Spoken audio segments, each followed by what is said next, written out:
네, 잘했습니다. 잘했어요. 우리 성도님들 아이들 찬양하는 거 보시더니 얼굴이 하나같이 다 너무 밝으셔요. 은혜 다 받으신 것 같아요. 예배 끝내도 될 것 같은데. 그래도 또 무슨 할 일은 또 해야죠. 우리 옆 사람에게 같이 인사할까요? 추석 명절입니다. 당신은 존귀한 하나님의 자녀입니다.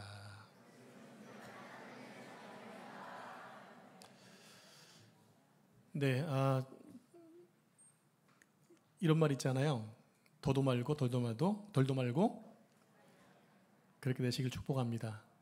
좀 더 잘 되기를, 더 풍성하길 바라겠습니다. 여러분 혹시 이런 말 들어보셨나요? 말이 씨가 된다라는 말 들어보셨나요? 무슨 좋은 말이에요, 나쁜 말이에요? 나쁜 말이죠. 그래서 어떤 사람이 말을 잘못하면 말이 씨가 돼, 빨리 퇴퇴퇴 이렇게 하지 않습니까? 그런데 말이 씨가 된다는 말은요, 아주 성경적이에요. 성경에서 하나님이 들으신 대로 들으신 대로 행하겠다고 하셨기 때문에 우리의 말을 누가 듣고 있다? 하나님이 듣고 계신다. 그러면 그대로 된다 안 된다? 된다는 거예요. 말을 조심해야 될까 안 해야 될까요? 네, 오늘 설교 제목이 말의 영향력입니다. 말의 영향력. 우리가 하는 말이 어떤 영향이 있는가를 한번 말씀을 통해서 공부해 보도록 하겠습니다. 자, 우리가 하는 말은요, 양날의 검과 같습니다. 여러분 혹시 칼이 양쪽에 날이 서 있는 거 본 적 있으시죠? 양쪽에 날이 있는데 내가 하는 말로 사람을 살릴 수도 있고 죽일 수도 있어요. 또 상처를 줄 수도 있고 상처를 회복할 수도 있어요. 또 뭐가 있을까요? 꿈을 줄 수도 있고 꿈을 망가뜨릴 수도 있어요. 이처럼 우리가 인생에서 저지르는 실수들의 대부분은 잘못된 말 때문에 생긴다고 하는 겁니다. 하나님은 세상을 말씀으로 창조하셨는데 사단은 세상을 말로 무너뜨리고 있습니다. 그래서 우리는 성령께서 우리 입술에 기름 부으셔서 내가 하는 말이 은혜로운 말을 할 수 있도록 기도하셔야 된다는 얘기입니다. 오늘 야고보 사도는 사람의 말을 두 가지로 예를 들어서 설명하고 있습니다. 두 가지. 한 가지는 뭐냐? 입에 붙이는, 물리는 재갈. 또 하나는 배의 키입니다. 자, 그림 좀 보여주실래요? 왼쪽 그림이 말의 재갈입니다. 큰 말에 작은 재갈 입에 물려놓으면 말탄 기수에 따라서 말이 움직이게 되어 있습니다. 또 오른쪽에 키가 있잖아요. 그 키도 보면 배에 보면 아주 작은 것에 지나지 않는데 저 키가 배 전체를 움직이고 있다는 얘기입니다. 여기서 중요한 원리가 몇 가지 있습니다. 첫째가 어떤 원리가 있냐면 작은 것이 전체를 통제한다는 것입니다. 한번 따라해 볼까요? 작은 것이 전체를 통제한다. 자, 말에 비하면 재갈은 너무 작잖아요. 그죠? 보셨죠? 너무 작지요? 근데 말은 상당히 큰 짐승에도 불구하고 이 재갈로 말의 모든 행동들을 제어할 수 있다는 겁니다. 그러니까 인간의 몸에서 혀는 아주 작은데 즉이 작지만 우리 인생 전체를 통제하는 힘을 가지는 것이 우리의 혀라고 하는 것입니다. 두 번째는 배의 키입니다. 키를 좀 보여주시겠어요? 키는 배의 크기에 비하면 아주 작은 것이에요. 근데 이것을 작은 항해사가 이 키를 어떻게 움직이느냐에 따라서 배의 방향이 바뀌어진다고 하는 거예요. 이처럼 재갈과 키가 말과 배의 방향을 제시하듯이 우리 언어가 우리 인생 정체를 어디로 갈 것인가를 결정짓는다는 것입니다. 대인기피증이 심했던 A라는 사람이 있었어요. 대인기피증이 뭔지 아시죠? 사람들 만나는 것을 싫어하는 겁니다. 이분이 어릴 적 동생이랑 계곡에서 물놀이를 하다가 그만 동생이 물에 빠져 죽고 말았어요. 사람들이 달려와서 아이를 꺼냈지만 이미 산들한 시체가 됐네요. 문제가 뭐냐면 아버지가 너무 화가 나서 아들에게 이렇게 얘기한 거예요.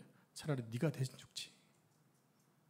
그 말을 이 아이가 듣고 차라리 네가 죽어야지 라는 그 말이 평생 동안 그 말이 자신에게 굴레를 씌워서 사람 만나는 것을 두려워했다는 얘기가 있습니다. 여러분, 말의 영향력이 이렇게 큰 거예요. 이왕이면 넌 세상에 정말 잘생겼다. 할렐루야. 집사님 참 잘생기셨어요. 맞아요. 근데 그런 말을 하면 아멘으로 받으셔야 돼요. 저건 내 얘기 아닌데 하면 자기 게 안 돼요. 축복의 말은 받으시고 저주의 말은 저주의 말은 반사하면 그게 돌아가서 저주한 사람에게 들어가는 거예요. 축복의 말씀은 대신 어떻게 해요? 흡수하는 거죠. 여러분들이 축복의 말씀을 하시되 혹시나 누가 나쁜 사람이 나에게 듣기 싫은 말, 저주의 말을 했다 그러면 갖다가 다 반사시켜 버리십시오. 그 말을 누가 듣고 있기 때문에? 하나님이 듣고 계시기 때문에. 자, 두 번째 원리는 뭐냐면요. 말은 인생 전체를 파괴할 수 있는 잠재력이 있다는 것입니다. 따라해 보겠습니다. 말은 인생 전체를 파괴할 수 있는 잠재력이 있다. 자, 본문 5절 6절 말씀 한 절씩 저는 교독하겠습니다. 이와 같이 혀도 작은 지체로 돼 큰 것을 자랑하도다. 보라, 얼마나 작은 불이 얼마나 많은 나무를 태우는가. 혀는 곧 불이요 불의의 세계라. 혀는 우리 지체 중에서 온몸을 더럽히고 삶의 수레바퀴를 불사르나니 그 사르는 것이 지옥불에서 나느니라. 여러분, 혀가 불이랍니다. 동해안에서 가끔씩 대형 화재가 나잖아요. 그 원인들을 보면 작은 담배꽁초가 원인인 경우가 있다고 하는 거예요. 무심코 버린 담배꽁초가 온 산을 태워버리듯이 바로 말이 그렇다라는 것입니다. 그리고 혀는 불의의 세계다라고 했습니다. 온 세상의 더러운 모든 악이 사람의 입에서 시작된다고 하는 거예요. 모든 죄악들이 사람의 입에서 시작이 된다라는 거예요. 사람의 입이 죄를 뿌리고 악을 뿌리고 있다라는 거죠. 말은 사람의 인생 전체를 파괴할 수 있습니다. 우리의 작은 혀가 인생 전체를 불더미로 만들 수 있다는 겁니다. 그래서 말은 그 사람의 무엇이다라고 얘기하냐면 인격이다라고 얘기하는 거예요. 입술에 30초, 마음에 30년이라는 말이 있어요. 따라해 볼까요? 입술에 30초, 가슴에 30년. 근데 불과 말을 하는 것은 30초밖에 안 걸리지만 그 말을 받은 사람의 그 속에서는 30년 동안 영향을 미친다고 하는 거예요. 근데 그 말이 축복의 말이면 얼마나 기분이 좋겠어요. 근데 그것이 저주의 말, 네가 대신 죽었어야 되는데 그 말이 그 아이에게, 그 사람에게 대인 기피증이 생겼던 것처럼 그런 영향을 끼친다고 하는 것입니다. 그래서 우리 뭘 조심해야 될까요? 불조심이 아니라 말조심을 해야 됩니다. 자, 잠언 18장 21절 보면 이런 말씀이 있어요. 죽고 사는 것이 혀의 힘에 달렸나니 혀를 쓰기를 좋아하는 자는 혀의 열매를 먹으리라. 이 말은 자기가 말한 대로 추수를 한다는 것입니다. 내가 뿌린 대로 거둔다라는 거예요. 시편 109편 17절 18절 말씀 한 절씩 교독하겠습니다. 그가 저주하기를 좋아하더니 그것이 자기에게 임하고 축복하기를 기뻐하지 아니하더니 복이 그를 멀리 떠났으며 또 저주하기를 옷 입듯 하더니 저주가 물같이 그의 몸속으로 들어가며 기름같이 그의 뼛속으로 들어갔나이다. 네, 많은 사람들이 자기가 한 저주가 부메랑처럼 들어와서 자기와 자기 가족을 망가친다는 얘기를 잘 모르고 있어요. 말을 좀 세게 하시는 엄마가 있었는데 어느 날 속썩이는 아들을 향해서 너무 화가 난 나머지 이렇게 홧김에 얘기했어요. 이 빌어먹을 놈아. 들어본 적 없어 한 번도? 다행입니다. 근데 이 빌어먹을 놈아라고 아이한테 화를 낸 거예요. 그때 갑자기 성령께서 강하게 엄마의 마음에 말씀하시는 거예요. 네 말대로 해줄까? 네 말대로 해줄까? 연거푸 두 번의 음성이 들려온 순간 어머니는 깜짝 놀란 거예요. 성령께서 한마디 한마디를 다 듣고 계시는 거를 깨닫게 된 거예요. 그때부터 어떻게 되었을까요? 이 빌어먹을 놈이 아니라 이 벌어서 먹을 놈아, 비슷한 내용이 이 축복받을 놈아 하는 거예요. 말을 바꾸는 거죠. 화가 날 때 입을 다무면 좋은데 담을 수 없을 경우에는 축복의 말을 하라는 얘기입니다. 사랑하는 우리 부모 세대 여러분, 혹시 여러분의 자녀들에게 이런 식으로 혼내신 적이 있었다면 오늘리 가기 전에 회개하시기 바랍니다. 자녀들에게 용서를 구하시기 바랍니다. 그 말을 들으신 하나님께서 그렇게 하시기 전에 태태태 하시기 바랍니다. 아멘. 성도 여러분, 입술의 열매는 반드시 거두게 되어 있습니다. 그게 성경의 원리라고 말씀드렸어요. 왜냐하면 하나님께서 듣고 계시기 때문에. 우리나라 사람들은 죽겠다는 말을 너무너무 잘해요. 어떤 경우일까요? 아침에 기지개를 켜면서 죽겠다 그럽니다. 다 해보셨지? 한 번 정도는?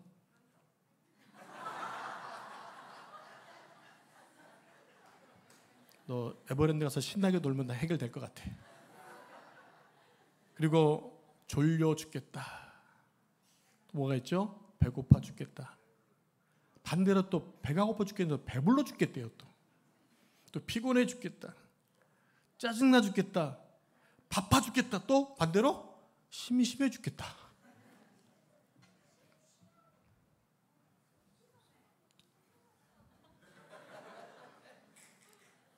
마이크 좀 갖다 주실래요?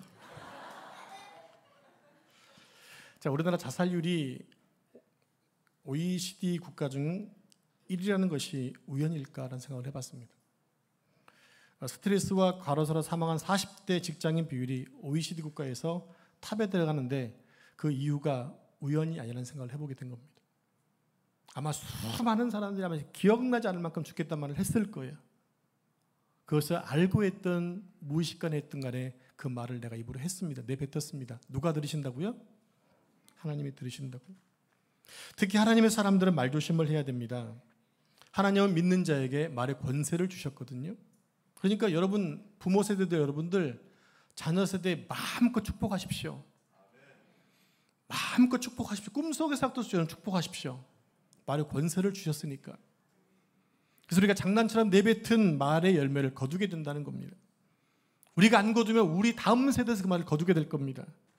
그러기를 바라지 않는다면 여러분 이 언어 습관을 빨리 바꾸셔야 돼요. 화가 난다고 짜증난다고 절대 함부로 말해서는 안 된다는 겁니다. 아시겠습니까? 사랑하는 성도 여러분, 우리 다음 세대 여러분, 여러분의 언어 습관이 어떻다고 생각하십니까? 한번 물어보세요. 나의 언어 습관은 어떤가? 그것을 알 수 있는 가장 좋은 방법이 있어요. 친한 분들에게 물어보는 거예요. 아내분들 남편에게 물어보십시오. 남편분들 반대로 물어보십시오. 또 부모님들 자녀들에게, 자녀들 부모에게, 또 친한 친구에게 물어보세요. 내 말 습관이 어떠니? 내 말 습관이 어떠니? 한번 우리 부부 앉으신 분께 물어보시겠습니까? 어떤가? 아마 자유롭지 못하실 거예요. 오늘 이 시간에 정리하고 가자고요. 아멘. 오늘 예배 시간에 내 언어 습관을 정리하고 갔으면 좋겠습니다. 그래서 우리는 사람들에게 축복의 언어를 선포해야 되고 또 긍정의 언어, 또 비전의 언어를 선포할 수 있어야 됩니다. 하나님이 들으시기 때문에. 자, 세 번째 원리입니다. 따라하겠습니다. 우리 입술은 영적인 전쟁터다. 자, 야고보는 혀를 말의 재갈과 배의 키로 비유했어요. 여러분, 말의 재갈은 뭐 하는 것입니까? 말의 야성을 제어하는 것입니다. 이 몽골인들이 말을 이렇게 길들이기 위해서 말등에 탑니다. 그런 다음에 말이 막 생 난리를 몇 시간 동안 핍니다. 그래도 말 탄 사람은 그 말을 부여잡고 나중에 힘을 제어해요. 그런 다음에 재갈을 물립니다. 재갈을 물리는 순간 꼼짝하지 못합니다. 뭔 얘기입니까? 야성을 제어시켜야 한다는 얘기예요. 즉 우리 입에서 나오는 여러 가지 말과 같이 야성적인 말들이 튀어나올 때 그것을 제어하는 것이 바로 재갈인 것처럼 우리도 입술에서 승리할 수 있도록 내 입을 잘 다물어야 한다는 얘기예요. 자, 두 번째는 뭡니까? 배의 키입니다. 키는 뭐 하는 것입니까? 몰아치는 폭풍과 싸우면서 방향을 잡아내는 거예요. 세상에 아무런 풍파가 온다 하더라도 우리 입술을 제대로 제어하면 더럽히지 않을 수 있다는 얘기죠. 그 죄의 권세와 싸우는 것이 우리의 입술에 있기 때문에 입술은 바로 영의 전쟁터라고 할 수 있는 거예요.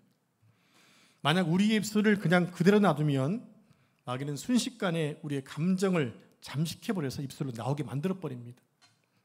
자, 오늘 전세대 예배를 드리고 은혜를 드리고 난 다음에 이제 말 조심해야지 라고 마음 먹고 돌아가다가 집으로 가는 중에 혹시 고향 가는 중에 운전하는 중에 갑자기 좀 마음 상할 일이 생겼어요. 그때 갑작스럽게 그냥 아이씨 라든지 뭐 이렇게 말을 해버리면 내가 듣고 아내가 듣고 자식이 듣고 하나님이 듣고 놀라실 거예요. 한순간입니다. 한순간. 그때 그거로 끝나면 괜찮은데 마음에 또 찔림이 오는 거예요. 성령께서 또 탄식하세요. 내가 조금 전에 예배하고 은혜 받고 결단했는데 이게 뭐야? 난 역시 안 되나 봐라고 자기 스스로를 계속해서 비판하게 됩니다. 그럼 완전히 다 잃어버리는 거예요. 은혜를 쏟아버리게 되는 거죠. 자, 이런 순간에 어떤 악한 힘에 끌려서 우리의 감정이 장악될 수 있다는 얘기입니다. 그러므로 우리가 성령 안에 있지 않으면 그것을 쉽게 이길 수가 없다는 거예요. 그래서 성령 충만해야 한다는 것입니다. 오늘 본문 6절 말씀 보면 이렇게 나왔죠. 그 사르는 것이 지옥불에서 나온다고 했습니다. 어디에서 나온다고요? 지옥에서 나온대요. 마귀에게 속아서 함부로 한 말의 영향력은요, 지옥에서 온 파괴력을 발휘해서 다 불태워버린다고 하는 거예요. 관계를 깨버린다는 것입니다. 그렇다면 우리 언어 습관을 어떻게 통제할 수 있을까요? 여러분의 나오는 말들 좀 통제하고 싶은 마음이 드시나요? 내 입술에 나오는 말을 통제하고 이제는 그렇게 살지 않고 좀 선한 말을 하고 싶은 그런 마음이 드시나요? 그런 분들에게 제가 말씀드리겠습니다. 두 가지만 생각해 봅니다. 하나는 우리 입술과 혀는 오직 하나님만이 통제할 수 있어요. 그러므로 성령님께 내 입을 맡기는 것입니다. 따라하겠습니다. 성령님께 내 입술을 맡깁니다. 자, 본문 7절 8절에서 야고보는 사람의 혀를 길들이기 힘든 야생 짐승에 비교했습니다. 많은 야생 동물과 맹수들도요, 이 서커스에서 조련사에 의해서 잘 훈련이 되어집니다. 호랑이나 사자 같은 맹수들, 또 거대한 코끼리도, 심지어 돌고래도 조련사에 의해서 길들여지게 됩니다. 그런데 인간의 혀에 대해서만큼은 길들여지지 않는다고 말하고 있어요. 그래서 이렇게 얘기합니다. 쉬지 아니하는 악이다 표현해요. 즉 입술을 벌리면 계속 뭐 한다는 얘기입니까? 계속해서 저주하고 비판하고 불평하고 안 좋은 말을 한다는 얘기입니다. 왜? 지옥에서 그런 더러운 말이 나오니까. 여러분, 사람은요, 우리 사람의 혀를 통제할 수 없어요. 오직 하나님만이 통제할 수 있어요. 그럼 하나님께 맡기는 거죠. 여러분, 우리의 언어 습관은요, 교육으로 되는 것이 아니에요. 하려고 노력 많이 해보셨잖아요. 안 되잖아요. 교육으로 안 되는 거예요. 성령께 붙들려야 되는 거예요.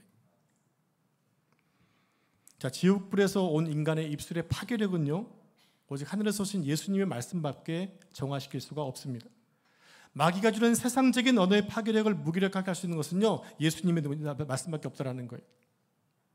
사탄의 언어는 세상을 죽였지만 예수님은 세상을 살렸잖아요. 그럼 우리가 성령께 붙들린 자가 되어야 한다는 것입니다. 자, 그러기 위해서는 비판하는 말을 바꿔서 칭찬과 격려의 말로 바꿔서 해야 됩니다. 마태복음 7장 1절에 보면 이런 말씀이 있죠. 비판을 받지 아니하려거든 비판하지 말라. 로마서 14장 10절 말씀에 내가 어찌하여 내 이 형제를 비판하느냐, 어찌하여 내 형제를 업신여기느냐, 우리가 다 하나님 앞에 심판대 앞에 서리라. 우리가 한 말을 가지고 하나님 심판대 앞에서 뭐 한다는 얘기입니까? 심판을 받는다는 거예요. 저는 지난 시간에 비판과 판단은 죄라고 말씀을 드렸습니다. 누가 형제를 심판할 권한을 줬습니까? 아무도 주지 않았어요. 오직 심판하고 판단할 수 있는 것은 하나님밖에 없어요. 근데 왜 판단하고 비판합니까? 내가 주인 되고자 하는 마음이거든요. 내가 재판관이 되겠다는 교만한 마음이 있는 거거든요. 그래서 버리셔야 돼요. 우리가 누군가를 비판하고 판단하면 성령님이 침묵하세요. 그러면 하나님과의 교제가 막히게 되는 거예요. 영적으로 내 삶이 힘들어지게 되는 거예요. 여러분, 형제를 신나게 비판할 때 하나님의 임재가 느껴지시던가요? 오늘 반응이 없으시면 다시 한번 물어야 되는데, 누군가를 열심히 모여가지고 막 욕을 합니다. 지난주 목사님 얘기 들으니까 말이야, 엉뚱한 얘기하고 그러는데, 이런 말 할 때 성령의 임재가 느껴지셨어요? 절대로 못 느낍니다.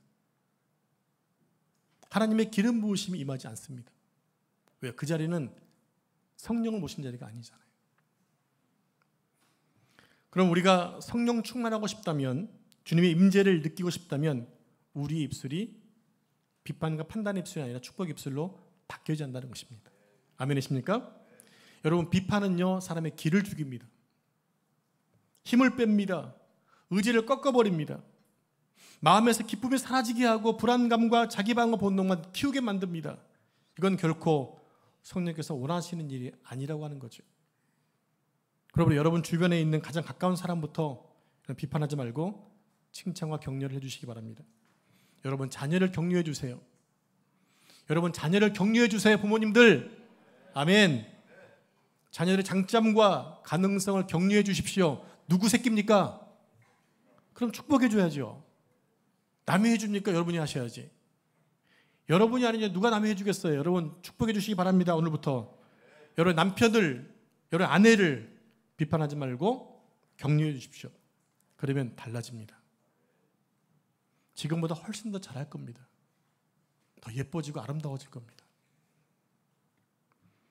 평강공주 신드롬을 가진 엘리트 여성이 있었어요. 그녀는 바보 온달 같은 남편을 사람 만들어 보겠다고 남편 개발 5개년 계획을 세웠습니다. 그런데 5년 후에 보니까 남편은 하나도 안 변하고 우라병에 걸렸더래요. 자기 혼자서. 아니 여러분, 여러분의 비판과 잔소리로 남편은 절대 바뀌지 않습니다. 남편분들 그렇죠? 많은 분들이 아멘 하시는 분도 계시잖아요. 대신에 격려해 보십시오. 그 남편이 정말 잘할 겁니다. 남편을 변화시킬 일은 성령께서 하실 일이고 여러분의 일은 남편을 격려하고 기도하는 일이에요. 아니 여러분들 아멘 하시기 바랍니다. 여러분 남편을 비판하는 일은 고치는 것은 누가 맡기고? 성령께 맡기고 나는 뭐 한다? 앞으로 기도하고 격려하겠습니다. 결단한 시간 되기 바랍니다. 교회학교 선생님들 또 학교 선생님들 여러분의 학생들을 만나고 해줄 때마다 축복하고 격려하시기 바랍니다. 우리 구역장님들 구역원들을 자꾸 가르치려 하지 마시고 격려하고 축복해 주시기 바랍니다. 바뀌어질 겁니다. 그리고 여러분의 영적 지도자들을 비판하지 말고 격려해 주십시오. 사람을 고치는 것은 오직 성령이 하시는 일이지 내가 하는 게 아니에요. 그리고 함부로 비판하는 사람은 성령이 하실 일을 가로채는 것입니다. 월권 행위입니다. 그리고 비판하는 사람이 많은 공동체는 마비될 것입니다. 비판만 하는 가정은 마비될 것입니다. 여러분 자녀가 경직될 것입니다. 비판하는 사람이 많은 교회는 부흥되지 않습니다. 여러분이 몸담고 있는 우리 교회가 건강하려면 여러분 부족해도 칭찬하고 격려해야 됩니다. 기도하셔야 됩니다. 그럼 하나님이 들으시고 부흥시켜 주실 줄로 믿습니다. 자, 모든 사람에게는요 우리가 알지 못하는 아픔이 다 있을 수 있습니다. 말하지 못하는 이유가 있을 수 있습니다. 그래서 절대 그 사람의 상황이 되기 전에는 판단해서는 안 되는 거예요. 그 사람의 입장이 되어보지 않고 모르기 때문에. 그럼 우리가 알지 못하는 것을 함부로 판단하지 말아야 되는 거죠. 비판의 시간을 확 줄이고 기도하는 시간을 늘려가야 됩니다. 우리 목사님 말씀을 더 잘 준비할 수 있는 시간을 주십시오. 이렇게 기도하셔야 돼요.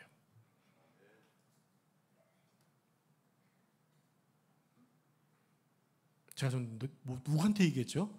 반응이 없으시니까 제가 되게 쑥스러운데요. 여러분의 적을 만들고 싶으십니까? 적을 만드는 비결은요 계속 판단하고 비판하는 거예요. 그럼 적이 되는 거예요.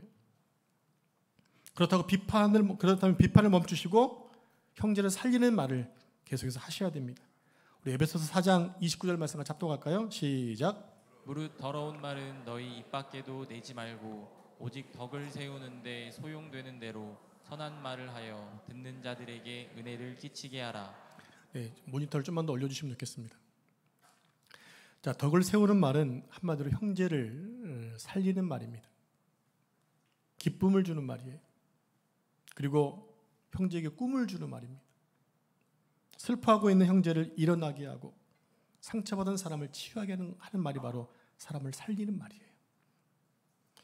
저는 여러분들이 여러분의 자녀를 향해서 또 남편을 향해서 아내를 향해서 그리고 성도들을 향해서 선포하는 일이 반드시 열매 맺을 것을 믿습니다. 그렇다면 이왕이면 좋은 열매 맺도록 여러분들 말씀을 하셔야 한다는 얘기입니다. 세상에 우리 아이들을 길을 죽여도 하나님은 여러분을 통해서 아이의 길을 세워주실 것입니다. 그래서 학교 갈 때 아이들 향해서 축복을 선포하십시오. 오늘 하나님이 널 도와주실 거야. 널 축복하실 거야. 좋은 만남을 주실 거야. 축복하셔야 돼요. 잔소리를 막 하고 싶을 때, 야단치고 싶을 때 입술에 파수꾼을 세우고 솟구치는 분노를 억누르면서 축복을 선포하셔야 됩니다. 그러면 하나님이 들으시고 들으신 대로 축복해 주실 줄로 믿습니다. 아멘이십니까? 자, 우리 입이 축복의 통로가 되려면 우리 입술을 통제해야 됩니다. 입술을 어떻게 통제하느냐? 여러분, 우리의 혀는요, 치아와 입술이라는 이중 구조에 갇혀 있습니다. 혀를 한번 이렇게 여러분 놀려보실래요? 놀려보세요. 지금 따라서 해보세요. 알려드리는 거예요. 놀려보세요. 자유롭게 움직이죠. 자, 이제 이빨을 어금니를 깨무시고 혀 움직여보세요.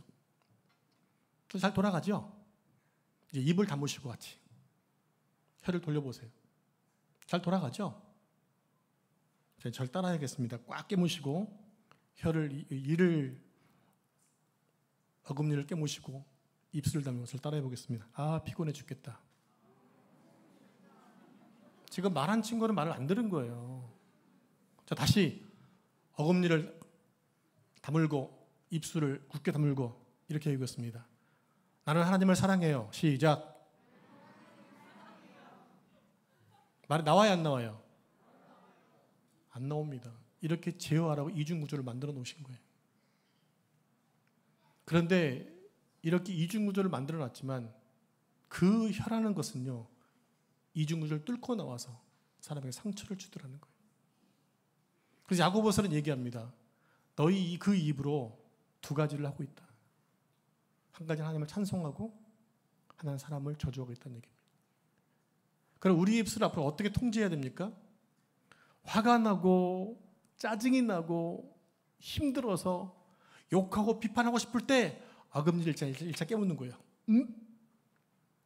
입술을 다무는 거예요. 그러면 내 마음, 내 속에만 있는 거잖아요. 여러분, 말이 내 입에 있을 때는 내가 통제할 수 있어요. 근데 말이 입으로 나간 순간 그때부터는 말이 나를 통제해요. 그러니까 나쁜 말인지 내가 알고 합니까? 모르고 합니까? 알고 하죠. 그럼 그 말을 안 하셔야 나에게 유익된다는 얘기예요. 대신 그 입으로 뭐 해야 한다는 얘기입니까? 한 입으로 찬송이 나온다. 하나님을 찬송한 일에 입술을 쓰셔야 돼요. 또 하나, 하나님, 이렇게 내가 하나님의 자녀가 되게 하신 거 감사합니다. 감사할 때 말씀을 하시라는 얘기입니다. 또 하나, 누군가를 칭찬하고 격려할 때 입술을 열어 고백하는 거예요. 옆 사람에게 입을 열어서 활짝 웃으면서 이렇게 얘기해 보겠습니다. 당신 때문에 내가 행복합니다. 한 번 더 하겠습니다. 당신 때문에 제가 살맛이 납니다. 한번 표정을 한번 봐보실래요? 이 표정이 마귀 얼굴인가 천사 얼굴인가? 네, 천사 얼굴이에요. 좋은 말을 하니까 들으니까 나한테 좋은 말을 하는 사람도 기쁨이 있고 듣는 사람도 기쁨이 있는 거 아니겠어요? 앞으로 우리 교회가 여러분 가정이 이렇게 우리의 입술로 비판하고 책망하는 말이 아니라 감사하고 찬송하고 예배할 수 있는 입술로 쓰여지기를 축복합니다. 기도하겠습니다. 하나님 아버지, 감사합니다. 한 입으로 찬송과 저주가 나온다고 했는데 하나님, 우리 입술에서 절대로 저주가 나오지 않게 하시고 비판하는 입술 되지 않도록 인도해 주시고 하나님을 찬송하고 하나님께 기도하고 사람의 격려하는 쓰여질 수 있도록 축복해 주옵소서. 추석 명령 동안에 오늘 들은 말씀을 잘 기억하며 우리 입술의 변화와 함께 인격의 변화와 함께 신앙의 성숙이 있을 수 있도록 축복해 주옵소서.